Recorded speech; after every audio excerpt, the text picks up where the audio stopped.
একটি বিপ্লব হয়েছিল, সেই বিপ্লবের নেতৃত্ব দিয়েছিল শহীদ রাষ্ট্রপতি জিয়াউর রহমান।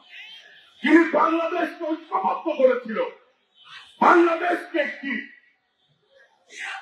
আদর্শ দিয়েছিল বাংলাদেশি জাতীয়তাবাদ, যার ভিত্তিতে সমগ্র মানুষ ঐক্যবদ্ধ হয়েছিল এই দেশটিকে গড়ার জন্য। শেখ মুজিব দুর্ভিক্ষ উপহার দিয়েছিল, আর জিয়াউর রহমান আত্মনির্ভরশীল জাতি, সমৃদ্ধশালী জাতি উপহার দিয়েছিল।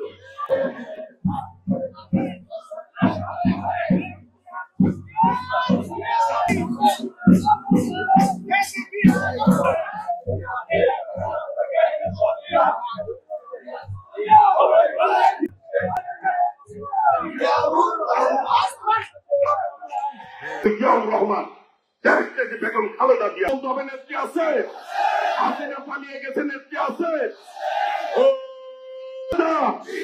স্বাধীনতার ঘোষক জিয়া, লৌ লৌ লৌ সালাম।